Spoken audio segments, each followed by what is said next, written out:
Army का जो soldier का जो काम है उसमें वो गलती नहीं कर सकता, मतलब he can not afford to make a mistake. उसकी जो छोटी सी भी गलती होगी वो उसका नुकसान और खामियाजा देश को भरना पड़ेगा। ये भी स्टडीज़ ने दिखाया है कि जो स्पाउसेस होती हैं डिफेंस बैकग्राउंड से, जो स्पाउसेस होते हैं उनका भी एंग्जाइटी और डिप्रेशन का इशू होता है, जो एक ब्लाइंड स्पॉट है जिसके बारे में कोई बात बहुत ज़्यादा नहीं करता। हम उनको वीर नारियाँ बोलते हैं। We take great pride that they are part of our family. The girl who comes back to army as a married person, she should understand there are जो चीज़ें सिविल लाइफ में बहुत नॉर्मल हैं वो आर्मी में normal नहीं है।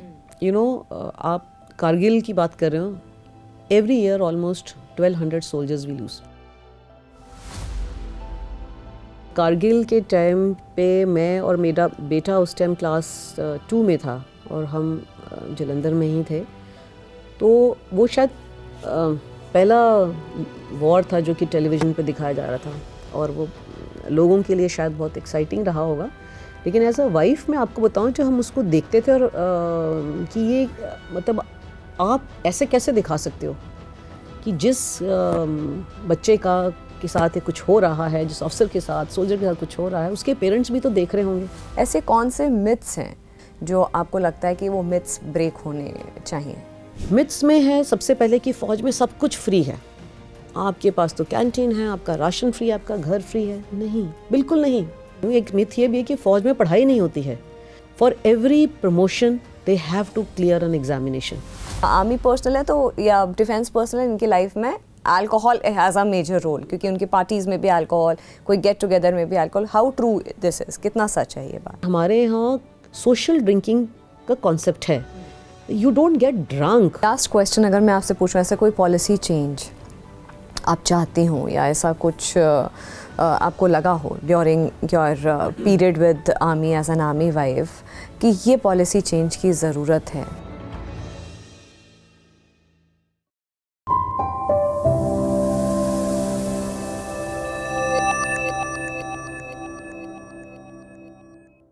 नमस्कार, जागरण मंथन में आप सभी का स्वागत है। मैं हूँ स्मृति रस्तोगी। आज फिर हमारे साथ एक बहुत ही स्पेशल गेस्ट हैं मंथन में मंथन करने के लिए, Usha Pandey ji, wife of army veteran. आपका बहुत बहुत स्वागत है उषा जी। आई मीन लाइक इंट्रोडक्शन थोड़ा सा अधूरा है कि wife of an army veteran.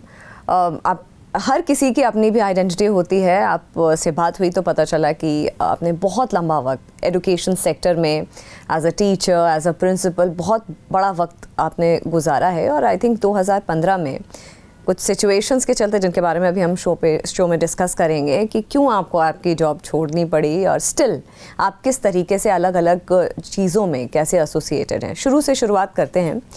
आपसे बात हुई तो आपने मुझे बताया था कि you also come from an army background. आपके फादर भी, आपके ग्रैंडफादर भी सब आर्मी से रहे हैं, तो मतलब हमेशा से आपका एक्सपोजर आर्मी में बचपन से ही रहा है। फिर आपकी शादी होती है लेफ्टिनेंट जनरल डीपी पांडे से, और फिर एक और लाइफ का नया अध्याय शुरू होता है।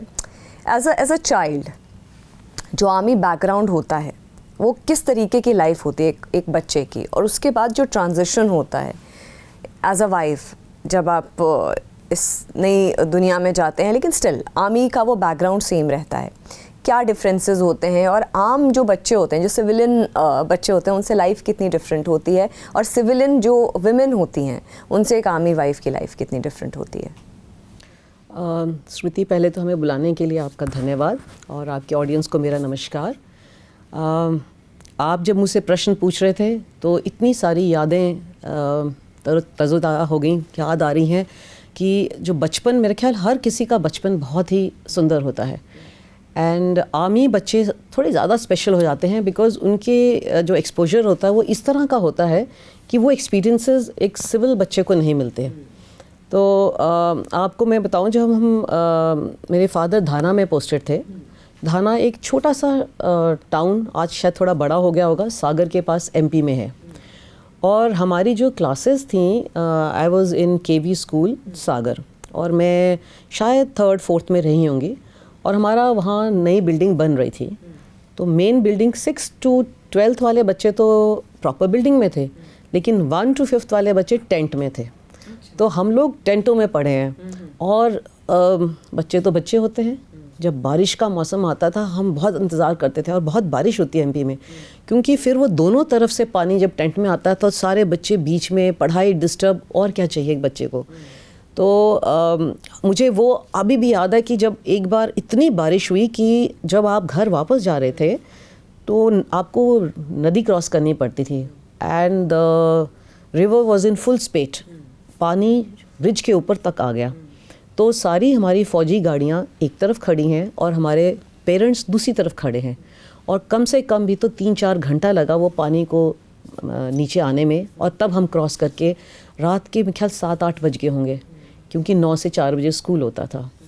फिर हमारी बसेस जो बचपन में हम चलते थे, आजकल तो इतनी yellow buses with all safety features which are there, हमारा एक 3 टन होती थी या शक्तिमान, वो गाड़ी आजकल है ही नहीं, जो आर्मी की गाड़ियाँ होती थी, क्योंकि कैंट में ही रहते थे। जी। तो उसको मॉडिफाई करके कुछ नहीं, बेंच होते थे, यू शेप में लगाए होते थे, और बीच में भी बेंच लगा देते थे, और हम सब बच्चे उसमें बैठे, और इतना हल्ला गुल्ला होता था, एक दूसरे के साथ मस्ती करना। और जो ड्राइवर वो भी फ़ौजी, जो हमारे को कंट्रोल करने के लिए असिस्टेंट वो भी फ़ौजी। और फ़ौजियों की सबसे बड़ी प्रॉब्लम ये है कि वो इतने डिसिप्लिन होते हैं, इतने अनुशासन में रहते हैं कि वो जब किसी को हुक्म देते हैं तो उनको पता है कि ये हो जाएगा, ये काम होगा। लेकिन बच्चे तो बच्चे हैं, वो कितनी बार बैठो बैठो, तुम सुनते नहीं हो, एंड बोलते कि मैम हम 1000 लोगों को कंट्रोल कर सकते हैं, ये 10 बच्चे हमसे कंट्रोल नहीं होते। सो आर्मी में ये बसेस, शक्तिमान में ट्रैवल करना, टेंट में क्लासेस लगना, ये बहुत अलग सा एक्सपोजर। देन हमारे हर जगह, बिकॉज आर्मी के अंदर इतनी फैसिलिटीज़ होती हैं स्पोर्ट्स की, तो सभी बच्चे किसी ना किसी एक स्पोर्ट को ज़रूर पिकअप करते हैं, चाहे वो स्विमिंग हो, बैडमिंटन हो, बास्केटबॉल हो, रनिंग हो। तो उनका ये इंटरेस्ट होता है, बिकॉज वो नेचुरली आपके कैंट के अंदर, छावनी में इतनी खुली जगह है, और हमारे फ़ौजियों को अपने आप को फिजिकली फिट भी रखना है। वो एटमॉस्फेयर ही ऐसा बना रहता है कि आपको, ऐसा है। जी, तो बच्चे भी उसको फॉलो करते हैं, ये बड़ा नेचुरल है, हमें ऐसे लगता नहीं है कि हाँ हमें ये कोई अलग चीज़ कर रहे हैं, वो हमारे दिनचर्या का हिस्सा है। So those are the beautiful days. And मगर केवी की आपने बात करी, तो केवी में तो सिविल बच्चे भी पढ़ते होंगे आपके साथ, जो टेंट का एक्सपीरियंस है वो सिविल बच्चों का भी रहा होगा, सब मिल करके एक साथ। तो जैसे कि वो पूछते होंगे कि उनके तो फादर्स, उनके मदर्स जनरली साथ में पेरेंट्स रहते हैं, लेकिन आप लोगों के साथ ये होता होगा कि पोस्टिंग फादर की कहीं और है, या वो ऐसा पीरियड था जब बहुत वॉलेटाइल था भारत भी, जो आई एम श्योर बहुत सारी चीज़ें, ये वही 70s का दौर है, ये वही जब बहुत कुछ चीज़ें हो रही थी। तो वो लाइफ कैसे डिफरेंट थी उन बच्चों से? बहुत डिफरेंट है, हमारे एक्सपीरियंसेस डिफरेंट है। कैंट में रहना ही बहुत अलग एक्सपीरियंस है। अब आपने बात करी है तो 71 में my father was at border, Poonch की लड़ाई में वो वहाँ थे, और हम लोग जलंधर में रह रहे थे। तो मेरी मदर, मेरी दादी, फिर उनकी जेठानी, 2 बुज़ुर्ग, मेरा छोटा भाई, हम सब रह रहे हैं। और हमें अब याद है कि 71 में हर शाम में सारे घरों के आगे उन्होंने ट्रेंच खोदे गए, और सायरन बजता था, आपको भाग के जाना है, ट्रेंच में बैठना है, जब तक सायरन नहीं बजेगा वहीं रहना है। लाइट्स आउट हो जाते थे, आपने घरों को बिल्कुल ब्लैकआउट करके रखना है, तो पर्दों की जगह चादरें, कंबल लगा रखे, थोड़ी सी भी रोशनी घर से बाहर नहीं जानी चाहिए। तो कितने ऐसे एक्सपीरियंसेस हैं, आपको वो थोड़े दिन के बाद नॉर्मल लगने लग गया। पहले 2-3-4 दिन आप ज़रूर डरे कि ये हो क्या रहा है, बिकॉज बच्चे ही तो थे, आप छोटे थे, तो माँ के साथ और दादी के साथ आपने चिपक जाना है। लेकिन उसके बाद हमारे बच्चे तो, फिर मैंने बताया ना, बचपना फिर आ जाता है, तो हमें तो ये गेम लग गई कि पढ़ाई से भी छुट्टी हो गई है और फटाफट भाग के ट्रेंच में बैठना। तो बच्चे उसको एक एडवेंचर की तरह लेना शुरू कर देते हैं।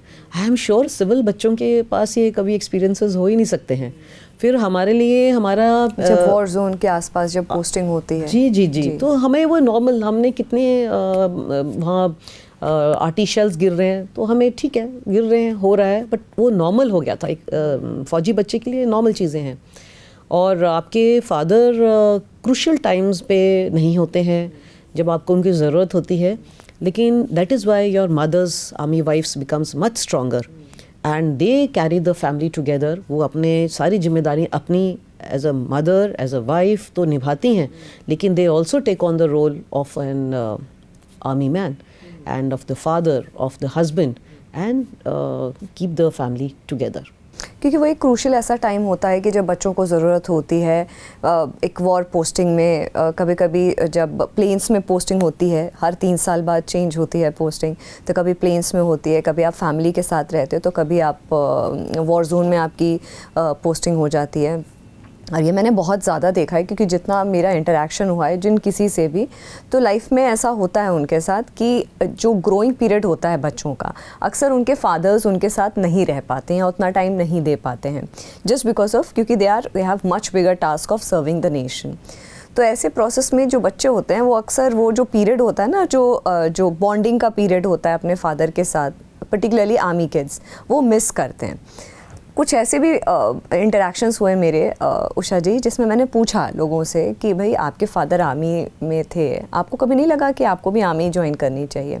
स्टूडियो में मेरे साथ मेरे दोस्त भी हैं कैमरे के पीछे, उनसे भी ये सवाल किया, अपने घर पे भी मैंने अपने हस्बैंड से भी ये सवाल किया. सबका यही है कि नहीं, हमने वो लाइफ देखी हुई है और हम इनफ ऑफ दैट लाइफ कि जब क्रूशल वो पीरियड था तो पेरेंट्स मतलब फादर नहीं थे साथ में, वो स्ट्रगल अलग लेवल का होता है. तो हर फैमिली से एक पर्सन को आर्मी में जाना चाहिए, तो हमारी फैमिली से हमारे फादर चले गए. क्या कहेंगे, क्या है ये पूरा? एक्चुअली आर्मी एक जॉब नहीं है, एक जॉब नहीं है, करियर नहीं है. आर्मी में वही लोग आ सकते हैं जिनके अंदर पैशन है, और पैशन वाले जो लोग होते हैं ना, फिर इन चीज़ों से अलग होते हैं. Army people are very different, very different. So they are away from all this निटी-ग्रिटीज़.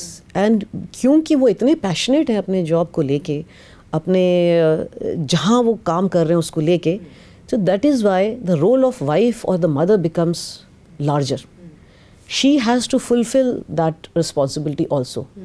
अगर हस्बैंड और वाइफ के बीच में ये अंडरस्टैंडिंग आ जाती है कि okay, I totally support your passion, so the things becomes much easier and smoother for the complete family. Tussle वहाँ आता है कि जब वाइफ की एक्सपेक्टेशंस कुछ और जाती हैं या मदर की एक्सपेक्टेशंस अलग हो जाती हैं, उस ऑफिसर को प्रोग्रेस नहीं करने देती हैं. Then because he is not fulfilling the task at hand, जिसके लिए वो फौज ज्वाइन करी थी, तब मुश्किल हो जाता है.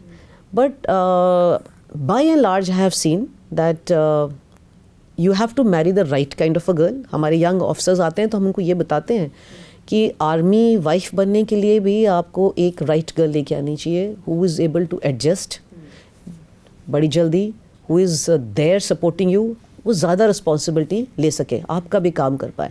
It is not easy, it is not easy, but then you learn when you see कि वो आपके हस्बैंड्स देश के लिए क्या कर रहे हैं, आपके फादर आपके देश के लिए क्या कर रहे हैं, तब आपको समझ आता है कि वो देश के तिरंगे के लिए, देश की आन बान शान के लिए क्या कर रहे हैं.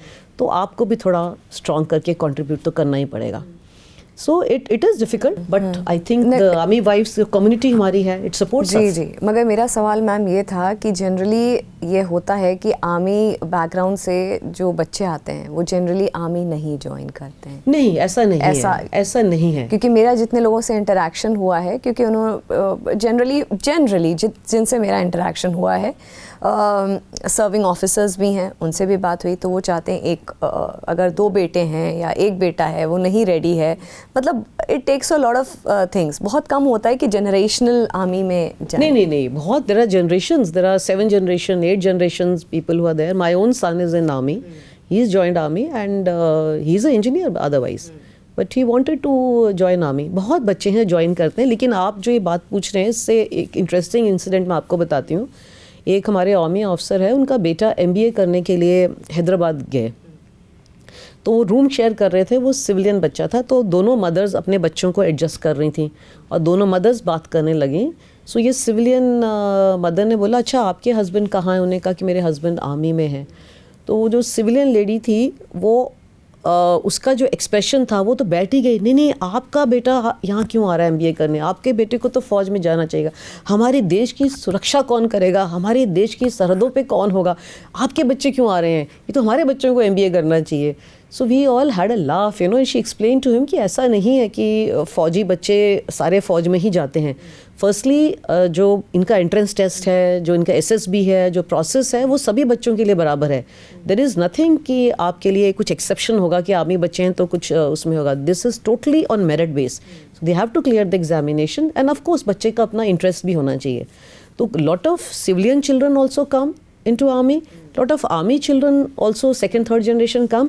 उन सबका एक कॉमन फैक्टर है कि वो बच्चे पैशनेट हैं आर्मी के लिए. अच्छा, इसको जनरलाइज नहीं कर सकते, इसको जनरलाइज नहीं कर सकते. अच्छा, आप एक और बहुत इंटरेस्टिंग बात कही कि जब आप बात करते हैं यंग ऑफिसर्स से, क्योंकि आप लोगों का नेटवर्क बहुत स्ट्रॉन्ग होता है, आप लोगों की मीटिंग्स होती हैं, इंटरेक्शंस होते हैं, तो आपने कहा कि जब यंग ऑफिसर्स आते हैं तो फिर उनसे जब बात होती है तो आप ये डिस्कशन होता है कि right kind of you should marry a person with right kind of mindset who can easily adjust army का लाइफस्टाइल. क्योंकि अक्सर सिविलियन लड़कियां आती हैं और एक्सपेक्टेशंस अलग होती हैं, क्योंकि बहुत विम्स एंड फैंसीज़ हैं आर्मी की लाइफ के बारे में. उसके बारे में मैं बाद में बात करूँगी, लेकिन क्या माइंडसेट होना चाहिए? जैसे अगर एक यंग लड़की आ रही है सिविलियन बैकग्राउंड से, मतलब सिविल बैकग्राउंड से, जिसके फादर या टीचर हैं या इंजीनियर हैं या बैंक में हैं, तो या कहीं किसी भी बैकग्राउंड से हैं, तो क्या माइंडसेट होना चाहिए या होता है? आई विल जस्ट, स्मृति, अभी 2 days back only young officer came home, तो उससे बात कर रहे थे. मेरे बात चली कि yes ma'am, now I am looking for a girl and I will get married. मेरे पेरेंट्स लड़की ढूंढ रहे हैं. तो तब हमारी ये बात हुई कि मैंने कहा बेटा अच्छी बात है आपके पेरेंट्स लड़की ढूंढ रहे हैं, क्योंकि उनके फादर भी आर्मी में हैं, तो उनको पता है वो किस तरह की लड़की आएगी जो आपसे इस लाइफ से एडजस्ट कर जाए. तो इस पे बात हमारी हुई. मैंने कहा the girl, as you say, she should be ready to face the changes very fast. मतलब आज 2 महीने में 2 साल के अंदर आपको शिफ्ट करना होगा, तो घर पैक करके चल पड़े. कई ऐसी जगह हैं जिनका हमें पता ही नहीं चलता ये जगह है किधर. तो आप उनका पिन कोड से ढूंढते हैं कि हमारी पोस्टिंग किधर आई, कि ये कहाँ है, यवतमाल कहाँ है, मसूलीपट्टनम. तो पहले, अभी तो इतना गूगल मैप है, इट इज़ ईजी, तो पहले तो पता ही नहीं चलता था किधर हैं ये लोकेशंस. सो वो नई जगह बिल्कुल जो कि अनहर्ड है, वहाँ जाने के लिए भी आप रेडी हों. आप पूरे घर को सेट करना, जिम्मेदारी आप लेने को तैयार हों. मतलब आपके कंधे थोड़े ज़्यादा चौड़े होने चाहिए नॉर्मल लाइफ से. So this boy told me, he says कि ma'am yes I have left it to my father because मेरी गर्लफ्रेंड थी, बट क्योंकि मैं फॉरवर्ड एरिया में था तो मैं वहाँ इंटरनेट नहीं होते हैं, आप कॉल नहीं कर सकते हैं सिक्योरिटी रीजन के साथ. तो बोती उसकी यही, जब भी हम बात करते थे उसकी यही नाराज़गी रहती थी कि आप फ़ोन नहीं करते. जब भी मैं कॉल करूँ आपको फ़ोन पे अवेलेबल होना चाहिए, which is just not possible. Army में पॉसिबल ही नहीं है. आप फॉरवर्ड एरिया में हैं. I will tell you about my son. He was in a post, I will not name the post for security reasons, but वो 9 months बर्फ़ से ढकी रहती थी और आप कट ऑफ हो जाती थी. 6 to 9 months बिल्कुल आपको राशन अपना स्टोर करके, जो 30 लोग वहाँ रह रहे हैं एक ऑफिसर के साथ मिला के 30 ये हैं, वो अपना 6 से 9 महीने का राशन लेके वहाँ बैठे हैं. और वहाँ जहाँ खाने की जगह, अगर मैं उससे एक्सपेक्ट करूँ या उसकी वाइफ, उस टाइम तो उसकी शादी नहीं हुई थी, कि एक्सपेक्ट करे कि आप फ़ोन करें, वो पॉसिबल ही नहीं है. वहाँ इंटरनेट ही नहीं है. तो जो चीज़, ये छोटी छोटी चीज़ें हैं जो बाद में फिर बड़ी बन जाती हैं. तो what I mean to say is the girl who comes back to army as a married person, she should understand there are जो चीज़ें सिविल लाइफ में बहुत नॉर्मल हैं वो आर्मी में नॉर्मल नहीं है, वो ईजिली नहीं है. आपको for security reasons you can not talk also so many things. You should not discuss certain things on social media or with your civil friends. ये आपकी मेच्योरिटी आनी चाहिए. आप चेंज, एक जगह से दूसरी जगह जाने के लिए बिल्कुल रेडी होना चाहिए, उसको एक्सेप्ट करना चाहिए. आपका कैरियर ग्रोथ जो करना है उसको ऐसा होना चाहिए कि फ्लेक्सिबल, कि आप अपने हस्बैंड के साथ, so it is between the couple. There are girls in army जो exceptionally well they are doing in their career and they have chosen कि मैं उनके साथ रहना है या अलग रहना है या साथ रह के भी रहना है, work from home, hybrid mode. So they are coming out new ways. But yes, little adjustment is required. And it is different from the civil life. कि आप एक जगह रह लिए, वही लोग हैं आपके आसपास. आपकी, मेरी तो पूरी सोशल सेटअप चेंज होता है हर 2 साल. नई जगह, नए लोग. तो उसके लिए भी आपको एडजस्ट होना चाहिए. So that is why army people are very comfortable. मैं आपसे पहली बार मिली हूँ, उनसे पहली बार मिल रही हूँ, मेरे को 5 मिनट लगेगा आपसे कॉन्वर्सेशन स्ट्राइक करने में, because it's part of us growing. That हमें ज़्यादा वो टाइम नहीं लगता है आपसे किसी से बातचीत करने में। कंडीशनिंग डिफरेंट होती Conditioning है और है। वो एक्सपोजर की वजह से होता है, क्योंकि आप वही है ना कि आपके सराउंडिंग्स हर 2-3 साल बाद चेंज हो रहे होता है जी। हैं। बहुत सारे, जैसा मैंने बोला, बहुत सारे विम्स एंड फैंसीज हैं आर्मी लाइफ को लेकर के, कि डिसिप्लिन और ब्यूटीफुल हाउसेस और सिस्टमैटिक एलीट लाइफस्टाइल और रेगुलर ऑफिशियल और get togethers, family get togethers, army wifes का गेट टुगेदर्स। ऐसे कौन से मिथ्स हैं जो आपको लगता है about that life around the army personnel, जो आपको लगता है कि वो मिथ्स ब्रेक होने चाहिए? बहुत इंटरेस्टिंगली, जब अभी हम रिटायरमेंट के बाद जब सिविल में रह रहे हैं, लोगों से मिल रहे हैं, तो बड़ा इंटरेस्टिंग लगता है कि आर्मी के बारे में, हम तो अपनी दुनिया में थे, आइसोलेटेड थे, अपनी ज़िंदगी जी रहे थे, पर हमारे बारे में क्या क्या मिथ्स थे. So it's very interesting to know that and I am so happy that you asked this question. So army का जो डिसिप्लिन है, वो आर्मी क्यों है ऐसी? क्योंकि उनके अंदर एक डिसिप्लिन है, एक इंस्टीट्यूशनल इंटीग्रिटी है, एक प्राइड है अपने यूनिफॉर्म को लेके, एक प्राइड है अपने जॉब को लेके. तो वो सब चीज़ें उनको बनाती हैं. दे आर ऑलवेज कीपिंग, जैसे उनका मोटो ही है कि you know nation before self. ठीक है, तो मतलब सबसे पहले आपका नेशन है. तो वो उस तरह की उनकी ट्रेनिंग है, उस तरह का उनका माइंडसेट है. तो जब आप एज अ पार्टनर में आते हैं, आप भी उसको एक्सेप्ट करते हैं, आपके बच्चे भी उस चीज़ को एक्सेप्ट करते हैं, क्योंकि आप उसी माहौल में, वही डिसिप्लिन में रहते हैं. मिथ्स में है सबसे पहले कि फ़ौज में सब कुछ फ्री है. आपके पास तो कैंटीन है, आपका राशन फ्री है, आपका घर फ्री है. नहीं, बिल्कुल नहीं. हमारी जो सैलरी आती है उसमें सब कट कटा के आता है. So we pay for our house, we pay for the furniture which we are using, we buy things from canteen. जो हमारे अपने मेस के इंस्टीट्यूशंस हैं, जो हमारे क्लब्स हैं, उसमें मैं जाऊं नहीं जाऊं, उसमें सब कटता है. उसमें proper subscription every month it will be cut. It is for officers. Soldiers के लिए definitely there are certain things which are free, but not for the officers. पहली बात तो ये है कि कुछ भी फ्री नहीं है. दूसरी बात है हमारी पार्टीज़ जो आप, ये कहाँ क्यों इतनी पार्टीज़ होती हैं? बिकॉज हम हर 2 साल बदल रहे हैं और नए लोगों से मिल रहे हैं. अगर मैं जो सिविल में काम आपका अकेले भी हो सकता है, आप घर बैठ के भी कर सकते हो, फ़ौज में नहीं हो सकता, क्योंकि फ़ौज इज़ टीम वर्क. जब तक आप अपनी टीम को नहीं जानोगे, जब तक आप उसके अपने टीम के मेंबर्स की स्ट्रेंथ है, वीकनेस को नहीं जानोगे, आप कल लड़ाई में कैसे लड़ोगे? उस ट्रेंच में कैसे रहोगे जिसमें आपको यही नहीं पता कि इस आदमी का माइंडसेट क्या है, इसकी साइकोलॉजिकल ओरिएंटेशन क्या है. So we have to meet people. Meet people doesn't mean only in official capacity की ऑफिस में मिलिए. उस आदमी की पर्सनालिटी एक घर में आप जाके मिल रहे हैं, आप मेस में मिल रहे हैं, आप क्लब्स में मिल रहे हैं, तो आप एक 360 डिग्री व्यू उस आदमी की पर्सनालिटी का डालते हैं कि व्हाट इज़ इज स्ट्रेंथ. तो हमारे सीनियर्स हमें ये देखते हैं कि ये इसकी स्ट्रेंथ है और ये वीकनेस है, इसको वीकनेस को बेटर कैसे करना है, इसको कैसे करना है. जो हमारे जूनियर्स हैं वो सीनियर्स को देख रहे हैं कि अच्छा हमने ऐसे कैसे बनना है, क्या उनसे सीखना है. So every time we are meeting, every time we are learning and every time we are trying to make others understand your point of view. And army में हर चीज़ के पीछे एक परेड वर्ड लगता है हमारा, जैसे गुरुद्वारा परेड, मंदिर parade, everything is a parade. Because ये फंक्शंस जो हैं ये टाइम बाउंड एक डिसिप्लिन मैनर से होना चाहिए. ये नहीं कि वो रिलीजियस फंक्शन है तो आपका जब मन चाहे आप आएँ. उसका भी एक बिल्कुल कायदा कानून है. हर चीज़, हमारी पार्टीज़ भी होती हैं, उसमें भी सबका आने का टाइम है. 45 मिनट्स आप कॉकटेल लेंगे, आप ड्रिंक करेंगे, आप स्नैक्स लेंगे, खाना सर्व होगा. इतने बजे 10 o'clock you'll wind up and 10:30 आप घर में होंगे. ये नहीं हो सकता कि आप पार्टी कर रहे हैं सुबह 3 बजे तक, 4 बजे तक. Everything is a parade, everything discipline.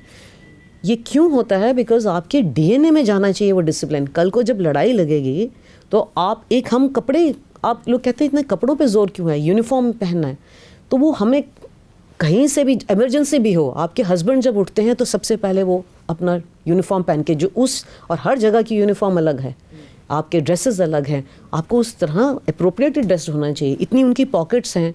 वो पॉकेट्स क्यों हैं कॉम्बैट ड्रेस में? किस में क्या रखना है, किस में आपकी पेन होना चाहिए, किस में आपका गोला बारूद होगा, किस में आपका बुकलेट, वो एक बना हुआ है, वो उनके रिदम में है. कि जब ज़रूरत पड़ेगी आप ट्रेंड हो। अब ऐसा तो नहीं हो सकता कि रोज़ लड़ाई लग रही है कि आप, लेकिन ट्रेनिंग तो आपको रोज़ करनी है कि कल भी लड़ाई हो सकती है। So this training goes through out in everything, even our entertainment, even our social setup, even in our मंदिर गुरुद्वारा wherever धर्मस्थल हम जाते हैं वहाँ भी उसको तरीके से चल रहा है। वो डिसिप्लिन और जो अनुशासन है वो रहना चाहिए कि जब ज़रूरत पड़े तो हमें सोचना नहीं पड़ेगा। वो फौजी इवन फॉर दैट रीज़न उनकी जो वाइव्स है ना वो भी बहुत वेल ड्रेस्ड, मतलब कि वो जो उनका if they have to come in a sari there will be a certain way of dressing which is very different. I mean वो बहुत different, this is again I think a lot of people must have observed कि जो साड़ी पहनने का तरीका होता है बहुत सटल होता है। They also are always presentable like prim proper, तो वो इसी का इन्फ्लुएंस होता है। yes, because you have to respect the uniform he is wearing, so you have to be properly dressed up because आप कैसे अपने हस्बैंड के साथ मतलब चलते हो, आप एज अ कपल दिखते हो, सो वो आपकी पर्सनालिटी में भी आता है। वही डिसिप्लिन वो आपको पता ही नहीं चलता, कोई आपको सिखा नहीं रहा है। I mean like when I got married no one was teaching me कि आपको ये करना है, पर वो आप देखते हो आसपास, धीरे धीरे चीज़ें आप सीखते हो। Yes, you should be ready to learn and then you are as a couple you'll be walking, you'll have so many juniors, you have some seniors, your colleagues, so ये graceful dressing up sense जो है ये धीरे धीरे आपके अंदर आ जाती है। अच्छा, एक और बात उषा जी, जो जनरली अगेन जो मूवीज़ में जो एक कॉन्सेप्ट बनाया गया है कि अगर आप जनरली बात भी करते किसी से तो आर्मी पर्सनल के बारे में या डिफेंस पर्सनल के बारे में, जैसे आपने बोला कि कॉकटेल्स हो गए, एक जनरल परसेप्शन अगेन है कि वाइन होगी या मतलब अल्कोहल का कंजम्पशन बहुत होता है ऐसी पार्टीज़ में। कैंटीन्स में भी अल्कोहल सस्ता मिलता है, तो बहुत चीज़ें अल्कोहल से कि हाँ आर्मी पर्सनल है तो या डिफेंस पर्सनल इनकी लाइफ में alcohol has a major role, क्योंकि उनकी पार्टीज़ में भी अल्कोहल, कोई गेट टुगेदर में भी alcohol. How true this is, कितना सच है ये बात? You know, and why? Why? So let's go back to history again. When earlier times में बहुत पहले जब 200, 300, 400 हज़ारों साल पहले जब ये फौज होती थी और लड़ते थे ये लोग, so the fight was very brutal. The wars were very brutal because आप तलवारों से, भालों से लड़ रहे हैं और फेस टू फेस एक दूसरे की eyeball to eyeball में आप हैं। तो उस टाइम आप जो वैद्य और हकीम चलते थे फौज के साथ और वो अफीम लेके चलते थे। सो इतनी चोट और इतनी दर्द, इतनी दवाइयाँ तो होती नहीं थी, वो थोड़ा थोड़ा अफीम चटा देते थे कि दर्द आप सह लें, ठीक है ना। किसी का बाजू कट रहा है, किसी का हाथ कट रहा है, किसी की आँख। The Wars way very brutal that time. अभी ये जो उस चीज़ से चलते फिर वो अफीम से ड्रिंक्स पे आया होगा, लेकिन लेटेस्ट जो अभी की आर्मी है, it is very very professional army, very disciplined army. और हमारे यहाँ सोशल ड्रिंकिंग का कॉन्सेप्ट है।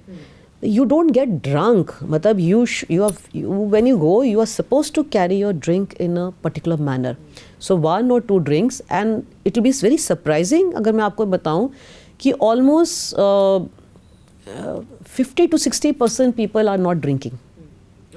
My husband doesn't drink, my father then left very late in life, then my son doesn't drink, and there are many other But young officers. General ये perception है, ये perception हमारा कि movies, social drinking, हाँ yes. Social drinking, क्योंकि movies में अक्सर ये देखा गया है कि अगर आर्मी गेट टुगेदर है या आर्मी फंक्शन है तो एक हाथ So में please, I will refrain कि don't get impressed, get influenced by the army because जो मूवीज में दिखाते हैं, you should not get influenced because उसमें क्या है, it's a movie, it has to be larger than life, everything, ठीक है।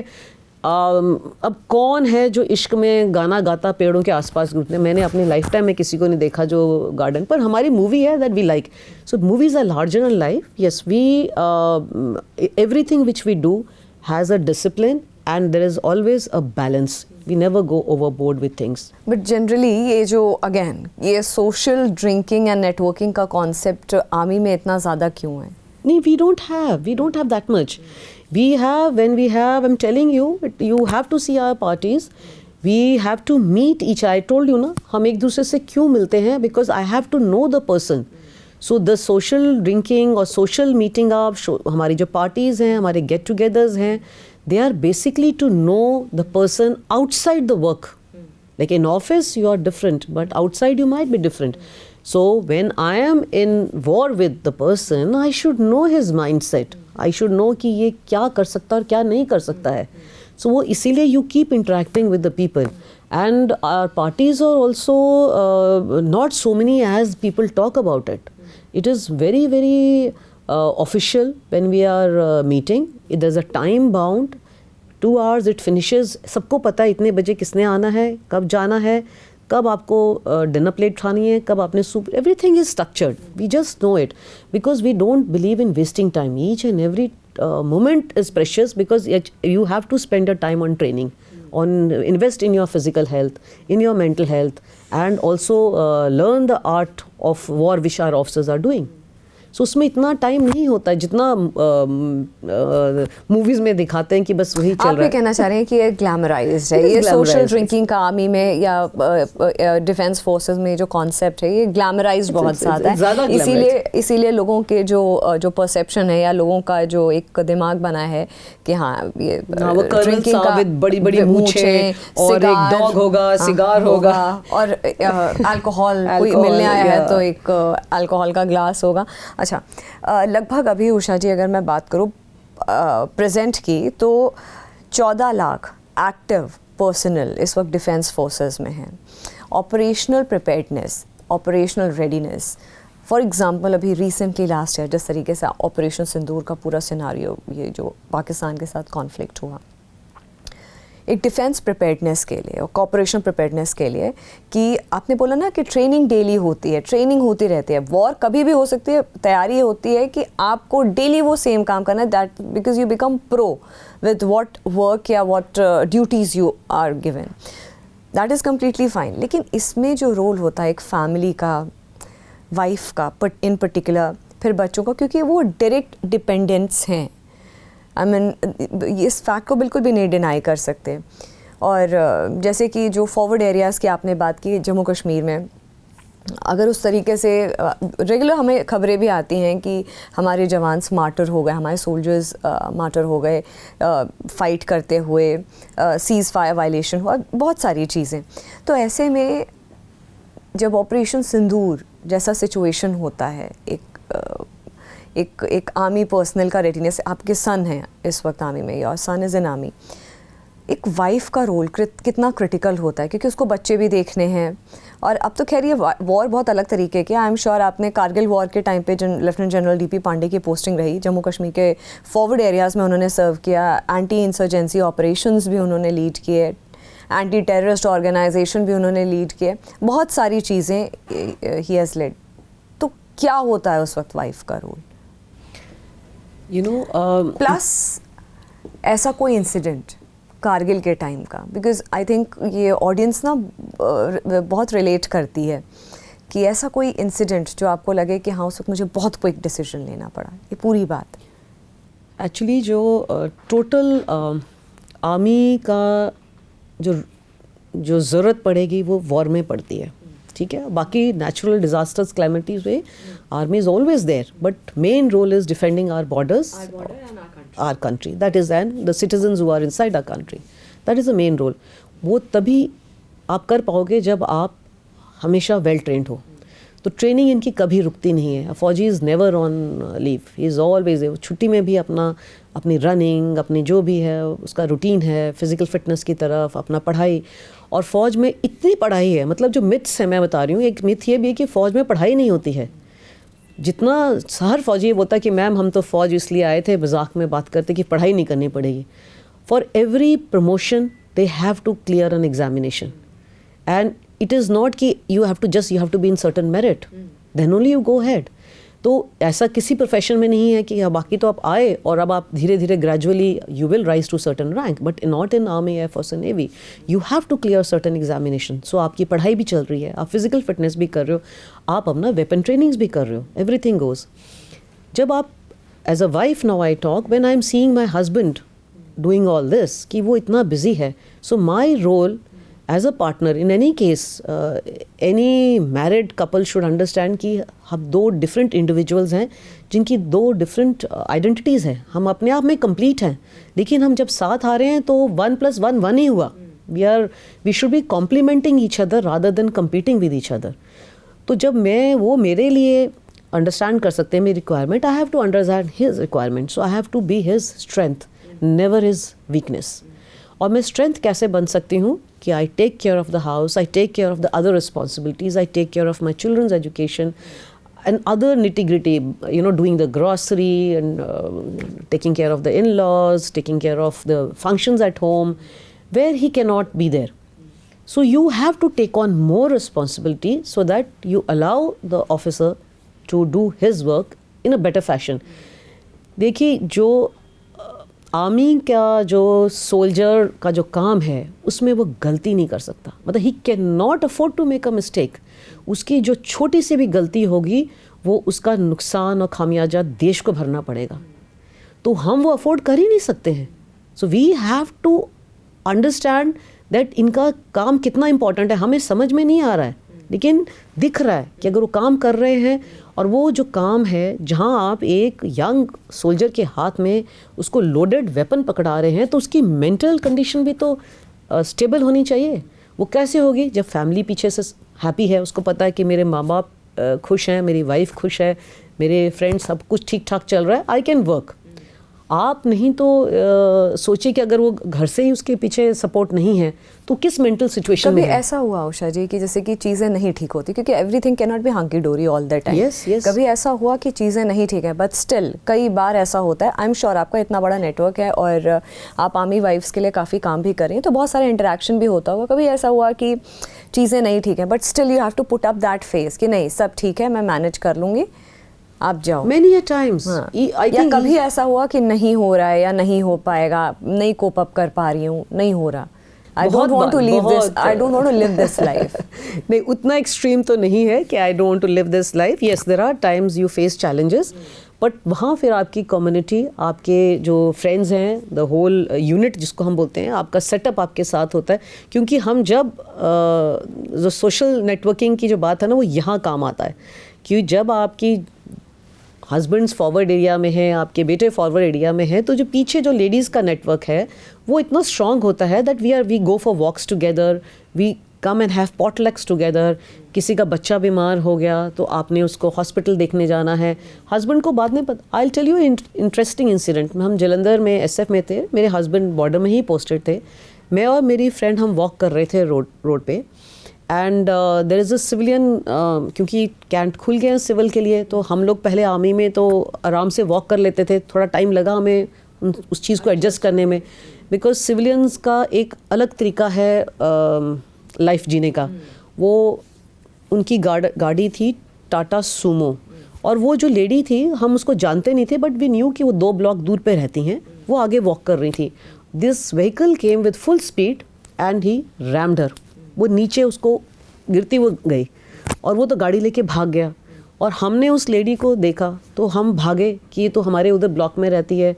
उसके बाद सिविलियन लेडी नहीं, she is an army officers wife. Civilian गाड़ी कम्स एंड हिट्स हर. जो हमारी मॉल रोड होती है जिस पे हम वॉक करते हैं तो generally we use to close down mall road for 2 hours कि अब लोग सब वॉक कर लें उसके ऊपर, बिकॉज और कहाँ वॉक करेंगे. लेकिन फिर वो सिविलियंस ने कहा कि नहीं तो हमारा आम रास्ता है, तो रास्ता खुल गया. फौज तो हुक्म मानने वाली है. तो ये लेडी का वहाँ एक्सीडेंट हुआ. तो अब उसको वो मेरी फ्रेंड वहाँ उसको, मैं घर भाग के गई गाड़ी लेने के लिए, उसको गाड़ी में डाला, हम उसको MH लेके गए. अब MH में फ़ौज में हर चीज़ की कार्रवाई होती है. आपको एंटर करना है, नाम एंटर करना है, उसके हस्बैंड का नाम. हमें पता ही नहीं है उनके हस्बैंड, वो फॉरवर्ड एरिया में बैठे हैं. तो फटाफट कहीं से फिर हमने एक ऑफिसर को कॉल करा, बिकॉज ऑफिसर्स की ज़रूरत पड़ी है तो दूसरी यूनिट के ऑफिसर.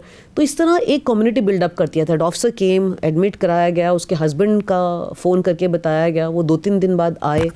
तो this is the community that we all. ये नहीं है कि मैं उसको जानती नहीं हूँ, गिरी पड़ी है, कोई होगी. हाँ, जनरली जैसे कि आजकल हम लोग जो सोशल मीडिया पे जो वीडियोस वायरल होते हैं कि पूरी पब्लिक इकट्ठा हो गई, सबने अपना फ़ोन निकाल करके वीडियो बनाया एंड वो आपने कर दिया. और इसी से रिलेटेड एक इंसिडेंट मुझे अभी याद आ रहा है कि मैं हस्बैंड 2006 में इन्होंने बैंगलोर में अपनी कमांड हैंडओवर करी. तो हमने डिसाइड करा कि हम बालाजी मंदिर मत्था टेक के आएंगे.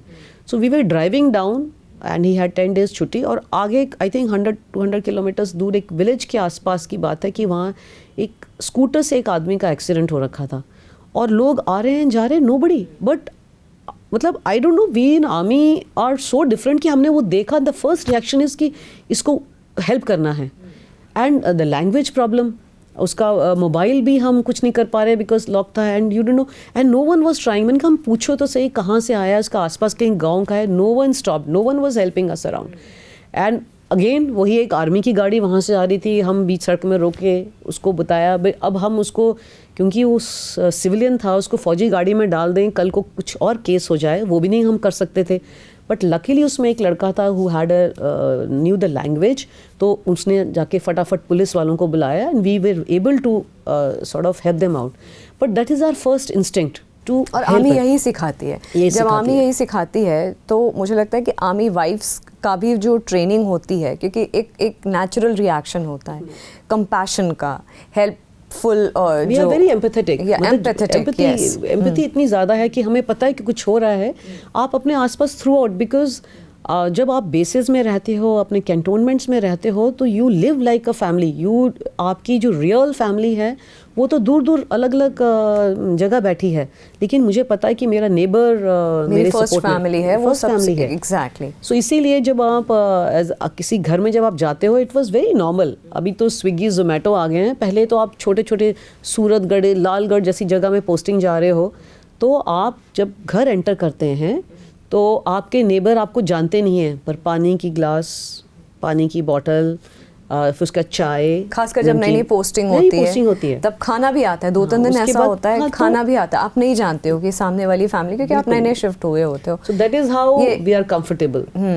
आपसे मैंने पूछा था कि ऐसा भी होता है कि आपके जैसे आर्मी वाइफ्स के ग्रुप में कि कभी कभी कोई नहीं कोप अप कर पाती है फीमेल इस प्रेशर से कि क्या ज़िंदगी है, हर 2 साल बाद या 3 साल बाद ट्रांसफ़र हो रहा है, मुझे मेरा फ्यूचर बहुत ही अनसर्टन लग रहा है, नहीं रह सकती या नहीं हो पा रहा. ऐसे भी केसेस आते हैं. Yes, there are cases, all kind of. And they like mutually separate, या वो नहीं हो पाता है, या क्या काउंसलिंग रहती है?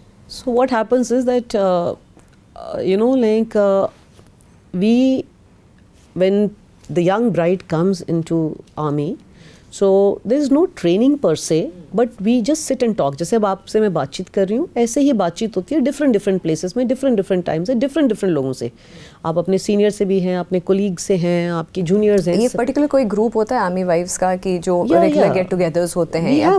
Every place has got. वो मैंने बोला ना कि आप हर स्टेशन में जाएंगे एक आर्मी ग्रुप बनता है. एक ऑफिसर्स वाइफ का होता है, बिकॉज ऑफिसर्स वाइफ की रिस्पॉन्सिबिलिटी अलग है. अच्छा, क्या रिस्पॉन्सिबिलिटी? बहुत रिस्पॉन्सिबिलिटीज़ होती हैं, बिकॉज जैसे जैसे आपके हस्बैंड हायर रैंक्स में जाते रहते हैं, आपकी रिस्पॉन्सिबिलिटी भी बढ़ती रहती है. और उसके बाद सोल्जर्स की फैमिली है, बिकॉज उनको भी आपने लुक आफ्टर करना है. So we all are meeting each other once in a month, तो हमने मिलना ही है. और तो रिस्पॉन्सिबिलिटीज़ क्या होती हैं? रिस्पॉन्सिबिलिटीज़ होती हैं इन द सेंस कि you have to take care of your juniors, you have to advise them. जैसे आपने अभी क्वेश्चन रेज करा अबाउट लाइफ वर्क बैलेंस करने के लिए, तो मैं अपने एक्सपीरियंस से बताऊंगी, आप अपने एक्सपीरियंस से बताएंगे. Then we also have counsellors. They're appointed, they are professional counselors who sit there. So अगर मेरी बात आपको समझ में आ रही है, ठीक है, from my experience, but you still have some doubts, तो आप काउंसलर के पास जाइए. So responsibilities ये होती हैं कि आप अपनी टीम को कैसे हैप्पी रखना है, उनके कोई इश्यूज़, कोई चैलेंजेस, कुछ डाउट्स हैं which you can sort of clear them off, कि आप नहीं, ये बात आप ऐसे नहीं, फौज में ऐसे होता है और इसका सोल्यूशन ये है. So that is how we help. कोई किसी का मेडिकल इश्यूज़ हैं, किसी के पेरेंट्स का कुछ इशू है, सो वी गाइड देम कि these are the nearest hospital. और आर्मी में क्योंकि हमारे सोल्जर्स, ऑफिसर्स ज़्यादातर बॉर्डर एरिया में रहते हैं, तो पीछे से उनकी ज़मीनों के case, civil cases, so there lot many things are happening. And army आपको इन्फॉर्मेशन, जो आर्मी वाइफ होती है, मेरा काम उनको बेसिकली इन्फॉर्मेशन को नीचे देके जाना और मेरे हस्बैंड तक लेके जाना, बिकॉज मेरे पास कोई ऐसा अथॉरिटी नहीं है कि मैं उसको करूं. But my job is only to be a go between, कि this is the what is army doing हमारे लिए, आपकी प्रॉब्लम ये है, which I can send it to the officer. So they in their own way will try to resolve that issue, because no one can function with अगर उसके दिमाग में कुछ डाउट्स हैं और उसके फियर्स हैं कि मेरे घर का क्या हो रहा है, तो कैसे काम करेगा वो. तो उस चीज़ को कंफर्टेबल करने के लिए, उसकी हेल्प करने के लिए. और ये बॉन्ड सिर्फ ऐसे ही नहीं रहता कि हम 2 साल मिले और ख़त्म, ये हमारे लाइफ लॉन्ग बॉन्ड जाते हैं. अभी भी रिटायरमेंट के बाद भी हम अपने सोल्जर्स के साथ मिलने जाते हैं कि चलो वो उसकी तबीयत ख़राब हो गई है, मिल के आते हैं. सो वी स्टिल हैव, अभी तो WhatsApp it is so easy, अपने छोटे छोटे ग्रुप्स बने हुए हैं हमारे, तो हम जाते हैं, मिलते हैं, बातचीत करते हैं, अच्छे बुरे वक्त में एक दूसरे के साथ खड़े होते हैं. So this is how we work as a team. मगर ऐसे केसेस होते हैं, जैसा मैंने आपको बोला कि कई बार जो यंग लेडीज़ होती हैं, यंग गर्ल्स होती हैं, वो नहीं कोप अप कर पाती हैं इस प्रेशर से. There are people who don't cope up. So then after, firstly is sitting and talking to them, and then the counselors are there. ठीक है ना? And then in case they are not able to understand, then the legal course they can take. जैसे कि हमारी बात भी हुई थी कि पोस्टिंग हर 2-3 साल पे चेंज होती है, तो उसका कहीं ना कहीं डायरेक्ट इम्पैक्ट, अगर करियर ओरिएंटेड एक गर्ल है, वो इस बॉन्ड में आती है, शादी करती है, तो एक बहुत बड़ा चैलेंज होता है कि हर 2-3 साल बाद, क्योंकि शहर चेंज हो रहा है, सिटी चेंज हो रही है, आपका सब कुछ चेंज हो रहा है, आप सामान पैक करके फिर से एक दूसरी जगह जा रहे हो, तो एक स्टेबल करियर नहीं रहता है. कई बार इसी वजह से प्रेशर में लड़कियों को या महिलाओं को अपना करियर भी छोड़ना पड़ जाता है. जैसे कि आपने भी अपना केस बताया कि आप भी एक्टिव एक टीचर, प्रिंसिपल, फिर उसके बाद आपको, क्योंकि बहुत ज़्यादा पोस्टिंग्स हो रही थी, बहुत ज़्यादा चेंजेस हो रहे थे, तो यू डिसाइडेड कि भाई अब हमको छोड़ देना चाहिए जॉब. तो ये कितना वाइबल है कि मतलब आजकल तो एवरीवन, और महिलाएं पर्टिकुलरली, क्योंकि इंडिपेंडेंट वुमेन का ये जो इम्पोर्टेंस है वो समझ में आने लग गया है कि you earn and you live your life, ये कॉन्सेप्ट बहुत ज़्यादा इनग्रेन्ड है. तो ऐसे में कैसे कोप अप करती हैं लड़कियां, और क्या आपको लगता है कि सिस्टम को इसको हाई टाइम एक्नॉलेज करना चाहिए, कुछ ऐसा कॉन्सेप्चुलाइज या कोई ऐसी पॉलिसी लेकर के आनी चाहिए जिसमें ये जो आर्मी वाइव्स हैं, अगर ये वर्किंग आर्मी वाइव्स हैं, तो इनको थोड़ा सा कुछ ऐसा केटर कर पाएँ जिससे करियर उनका सेटल डाउन रहे. See, what happens is the girls अभी जो आ रही हैं बहुत प्रोफेशनल हैं, वो अपने अपने करियर फील्ड में बहुत अच्छा कर रही हैं. और पर्सनली मैं कितनी लेडीज़ को जानती हूँ, कोई लॉयर्स हैं, डॉक्टर्स हैं, देन आर्मी वाइफ्स, मतलब आर्मी ऑफिसर से शादी करी हुई आर्मी लेडीज़ भी हैं, then business women. The girls are doing exceptionally well, we have to agree. But सब लड़कियों का, अगर मैं एक तो आपको इसमें आंसर नहीं दे पाऊंगी कि कैसे, बट सबका कोपिंग तरीका अलग अलग है. किसी ने हाइब्रिड मोड देखा है, कई हैं जो गवर्नमेंट जॉब में भी थे. There are ladies IAS officer भी रही हैं, वो भी आर्मी ऑफिसर्स के साथ. कह रहा there are ladies who are in foreign services, they are doing, but they all have, each couple has their own unique goals. उनका अपना एक नज़रिया है ज़िंदगी, मैरिड लाइफ को देखने का. वो दोनों आपस में सेटल करते हैं कि कितना है. कई लेडीज़ हैं वो अलग रहने का, कि अगर उनका एक जॉब है, जैसे कि गवर्नमेंट जॉब में है, IAS में है, तो दे डिसाइड कि मैं इधर मूव कर रही हूँ, तो वो छुट्टियों में मिलना या लॉन्ग ब्रेक लेना, that is how they work. Some ladies they move with their husbands कि चलो जैसे टीचिंग प्रोफेशन है या कॉलेज में भी है, so they quit. Some are soft skill development का कर रही हैं, वो नेक्स्ट स्टेशन में पिकअप कर लेती हैं. कई हैं जो हाइब्रिड मोड पे चल रही हैं, and some people they put in work, अपना 5-10 साल काम किया. आई नो केस जहाँ मेरे पास एक एडमिशन के लिए एक लेडी ऑफिसर आई, मतलब लेडी आई, उनके 2 बच्चे थे, तो उसने बताया कि मैं भी अप्लाई कर सकती हूँ. मैंने कहा अप्लाई कर दीजिए. तो उनका MSc फिज़िक्स था. सो जब हमने देखा MSc फिज़िक्स, तो हमने कहा आप इतने क्वालिफाइड हैं, आप ये प्राइमरी स्कूल में क्यों आ रहे हैं, आप जाइए दिल्ली में तो इतने बड़े बड़े स्कूल्स हैं, फिज़िक्स का टीचर नहीं मिलता है. तो शी सेज़ की, और मैंने उसको कन्विंस करने की कोशिश करी. बोलती कि मैम अगर मैं आपको ये बताऊं कि मैं पहले क्या करती थी तो आप तो और भी शॉक हो जाएंगे. तो मैंने कहा अच्छा मुझे बताइए आप क्या कर रहे थे. तो बोलती ma'am I was a pilot in air force and I have quit my this thing. तो मैंने कहा ओ गॉड बाय. तो मैंने कहा यहाँ तो एयरपोर्ट भी है, दिल्ली में हो, आप कितना कुछ मिल जाएगा. शी सेज़ कि मैम होल्ड ऑन. बोलती मैम मेरे अब 2 बच्चे हैं, मेरे को उनका बचपन इंजॉय करना है. तो उस लेडी ने अपना दैट्स गोल्स आर डिफरेंट. तो आप एक मापदंड से नहीं दे सकते कि ये ऐसा करें ऐसा करें. Every couple when they get married they decide for themselves कि what they want to do, और जो उनके लिए रिलेशनशिप के लिए हेल्दी है और हैप्पी है, I think they should follow that. लेकिन अगर ऐसा होता है कि अगर कोई ऐसे महिला है या आर्मी वाइफ है, वो ये सोचती है कि अच्छा आज यहाँ पे पोस्टिंग है 3 साल बाद, तो अगर वो प्राइवेट सेक्टर में है, कॉर्पोरेट सेक्टर में है, तो कुछ प्रिविलेज या कुछ एक उसको पॉइंट्स मिलते हैं कि अच्छा ठीक है आर्मी बैकग्राउंड से आती है, हर 3 साल पे चेंज हो रही है तो कॉर्पोरेट में इजी पाथ हो जाए, ऐसा कुछ रहता है? नथिंग, वो सेम स्ट्रगल रहता है। स्ट्रगल है, Struggle वो same तो उसका रहता अपना है। करियर है।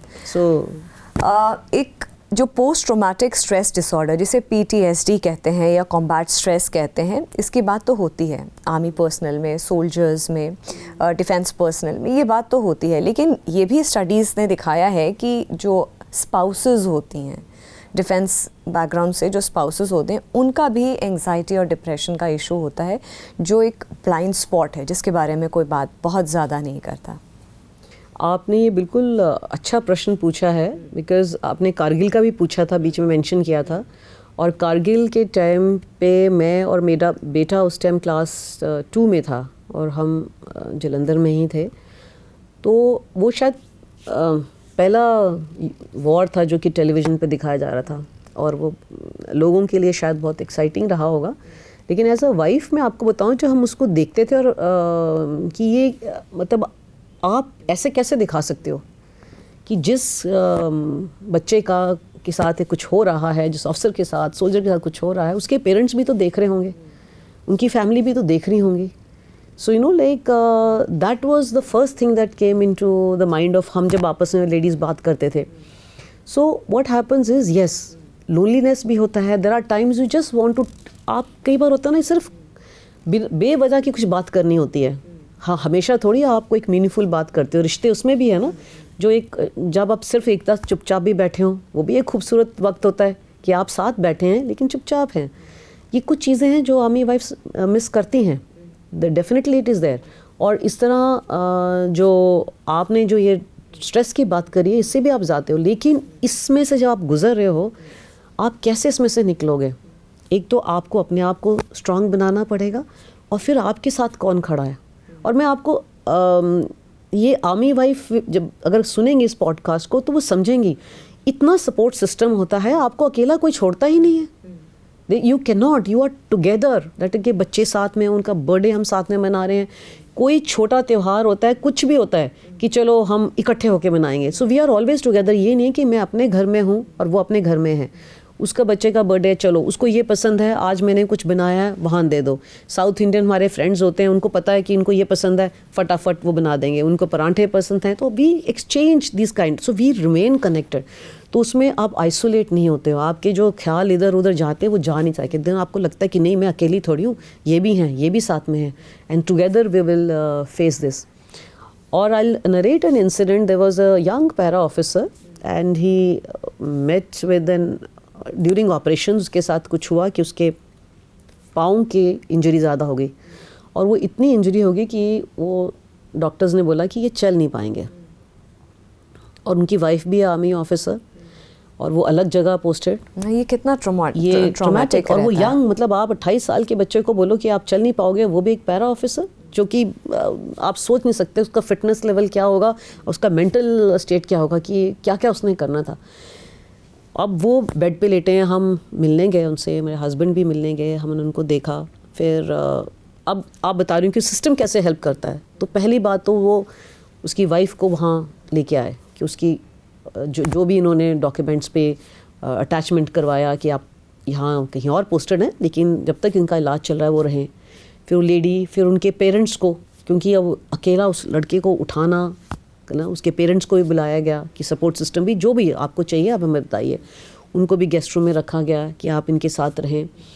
फिर वो थोड़ा थोड़ा, और वो डिमोटिवेटेड था ऑफिसर, ऐसी बात नहीं है, लेकिन नेचुरली वो उसके था कि ज़िंदगी में मैंने कहाँ भागना है, कितने पहाड़ चढ़ने हैं और देश के लिए क्या करना है, और सडनली वो चल भी नहीं पाएगा, तो उसकी जो और बात शेयर भी नहीं कर पा रहा।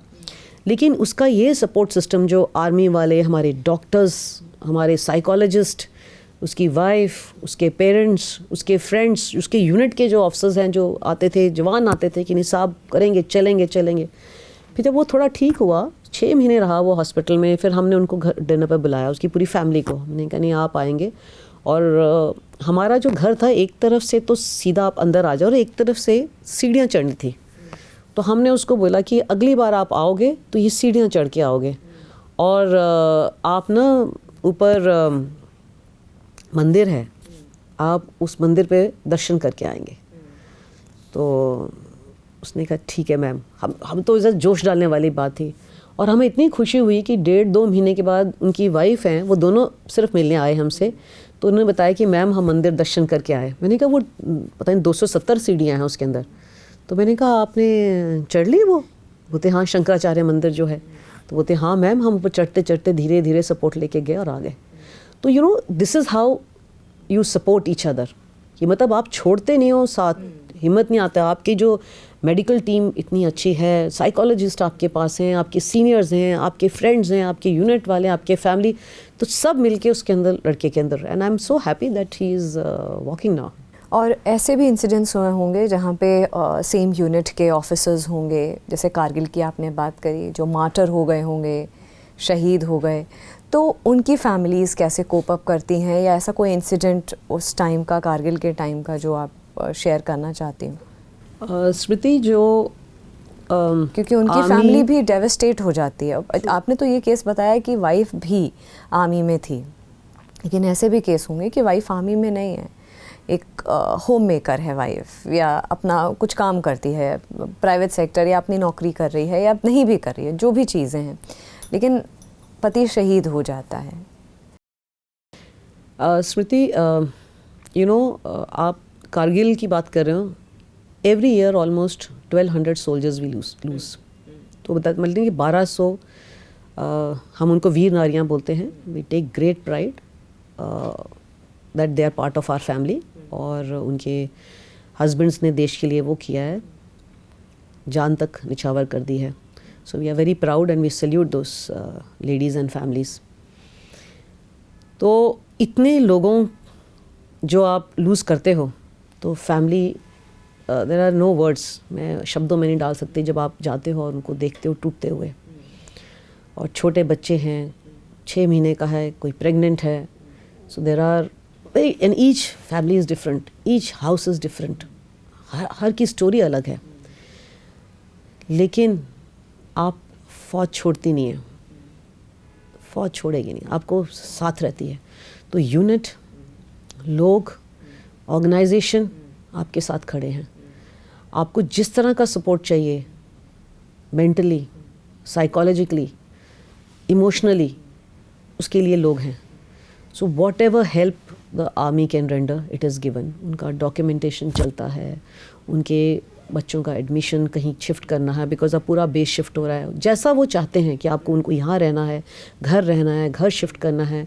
कई लेडीज़ हैं, वर्किंग है, उनको घर के पास जॉब शिफ्ट करवाना है, या कई नई वर्किंग है, उनको जॉब करना है या नहीं भी करना है। तो किस तरह वो अपने आप को फ्रूटफुली ऑक्यूपाई करें, तो आर्मी टेक्स गुड केयर। उनकी जो यूनिट है, ऑर्गेनाइजेशन है, so we have a DIAV, directorate of Indian of army veterans का है। उसके अंदर lot many things are happening. ये पिछले कुछ 8-10 सालों में की ऑर्गेनाइजेशन है, और बहुत कुछ कर रही है, जिसमें हमारे वेटरन्स का भी ख्याल रख रहे हैं, और वीर नारीज़ के लिए भी है। और हमारी आर्मी की AW आवा, जिसको हम बोलते हैं, army women's welfare organisation, that is also deeply involve in taking care of the families.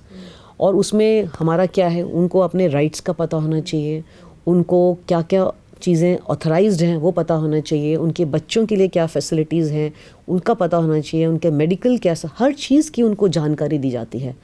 और ये organisation, you know, there are about 12-13 war जो विडोज़ हैं वही रन, वो भी उस पार्ट ऑफ द टीम है। There is a proper organisation, major general retired उसको हेड कर रहे हैं, उनके नीचे सर्विंग और रिटायर्ड ऑफिसर्स का मिक्सचर है। बहुत ब्यूटीफुली बैलेंस करा हुआ है उन्होंने, कि आपको सर्विंग ऑफिसर्स भी चाहिए, because they will tell you about the policies, and then you need a retired person also, कि उसके अंदर स्टेबिलिटी भी लाने के लिए। और वहीं हमारे पास ये मेरे ख्याल 11-12 लेडीज़ हैं जो हमारी वीर नारीज़ हैं, ये टेलीफोन मैन कर रही हैं। तो जिसको भी ऑल ओवर इंडिया कहीं भी कोई प्रॉब्लम, कोई इंक्वायरी, कोई कन्फ्यूजन, कोई डाउट, कोई इन्फॉर्मेशन चाहिए, so they give a call. So they are the people who are giving information call. तो ये इतना, और अभी इस तरह की ऑर्गेनाइजेशन हमारे हर डिस्ट्रिक्ट, जहाँ जहाँ आर्मी ज़्यादा है, नंबर में हमारे लोग ज़्यादा हैं, वहाँ वो खोल रहे हैं।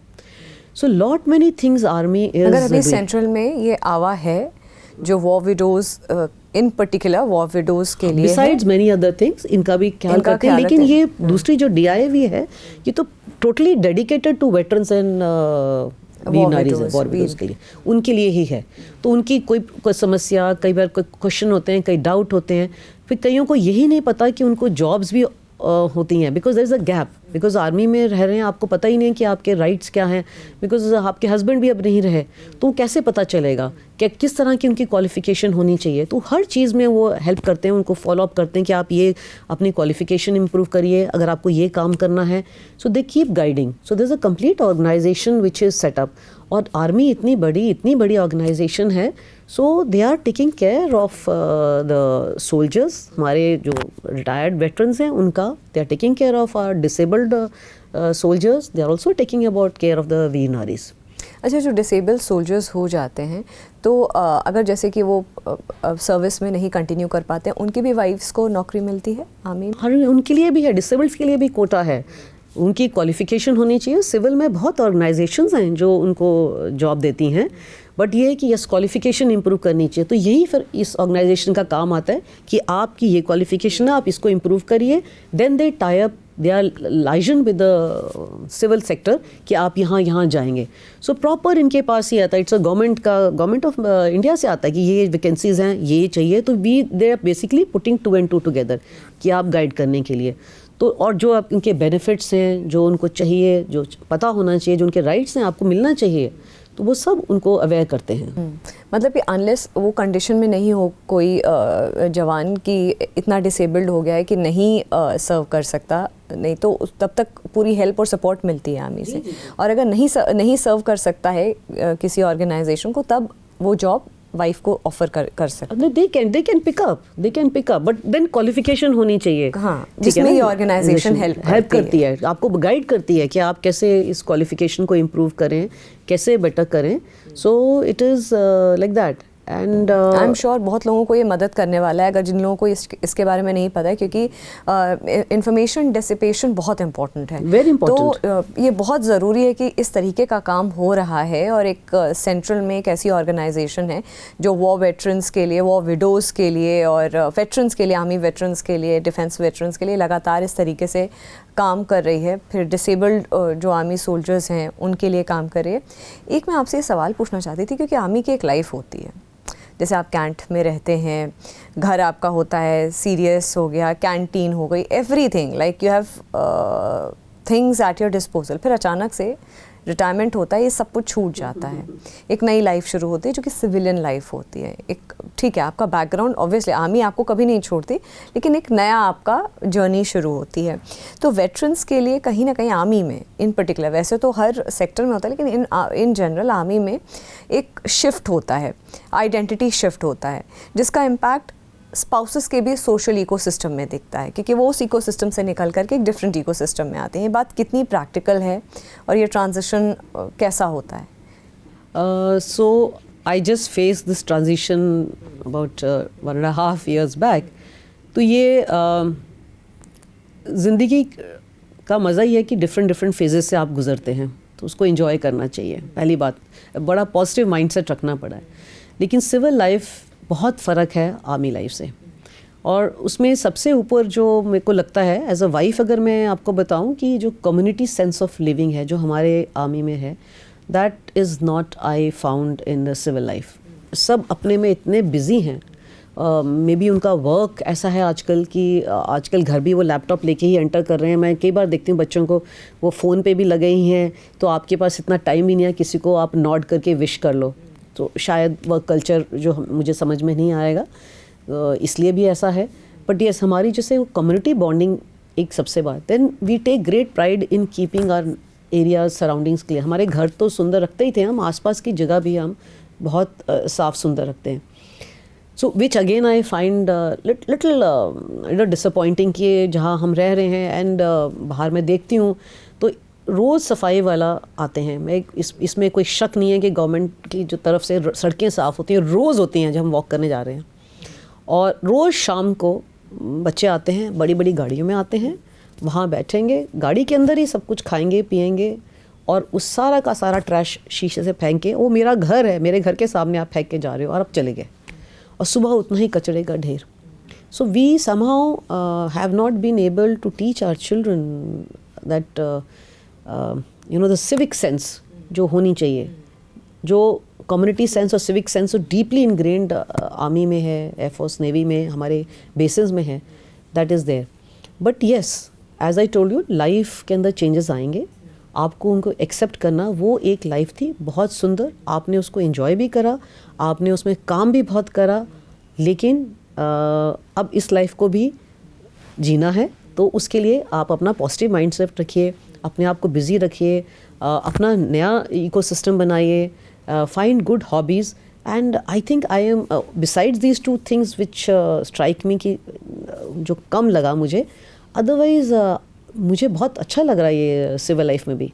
इतने नए लोगों से मैं मिल रही हूँ. I am meeting so many different people from different walk of life. नहीं तो पहले सिर्फ हम आर्मी वालों से ही मिलते थे, अब मुझे तरह तरह के लोगों से मिल रही हूँ. आई एम मीटिंग, उनके माइंडसेट तो पता चलता है दुनिया में कितना कुछ हो रहा है.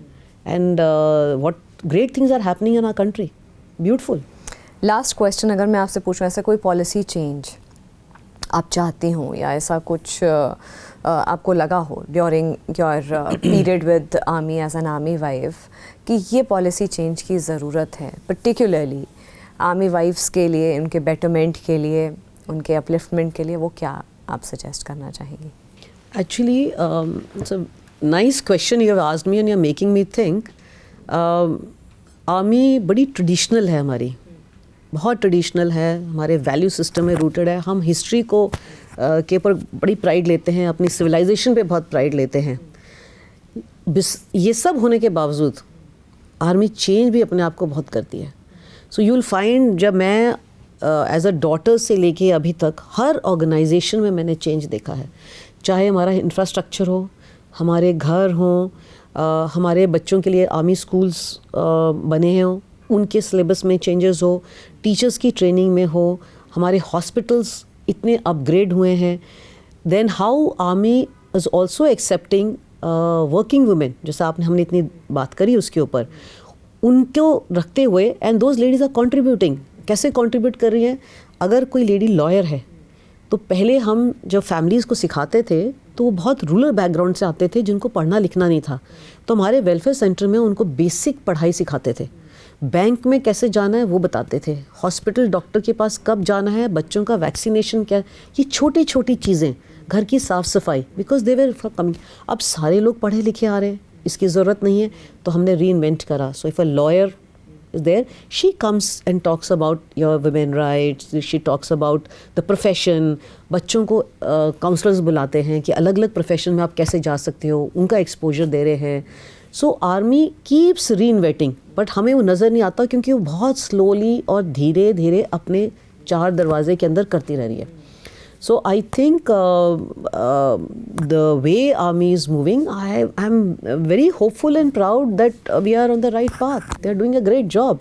And जो हमारी journey as a army daughter and as a wife रही है, it was a beautiful journey. Army has given us a lot. It has made us so confident. जो आज हम हैं उसका बहुत श्रेय मेरी इसलिए जाता है क्योंकि हम आर्मी में थे. हमारी पर्सनालिटी जो बनी हमारी आर्मी ने बनाया. Thank you so much Usha जी, आप शो पर आई, बहुत इंटरेस्टिंग ये कॉन्वर्सेशन रहा. अक्सर मैंने वेटरन ऑफिसर्स को बुलाया है आर्मी के, बहुत सारी चीज़ें डिस्कशन हुआ है, लेकिन अलग ट्रैक पे हुआ है. ये discussion as an army wife बहुत डिफरेंट था. जो स्ट्रगल्स होते हैं, चैलेंजेस होते हैं, वो बिल्कुल डिफरेंट होते हैं. और आर्मी मैन अगर परफॉर्म करता है अपने ऑपरेशनल ड्यूटीज़, तो उसके पीछे एक बैकबोन होती है, वो बहुत स्ट्रॉन्ग होती है.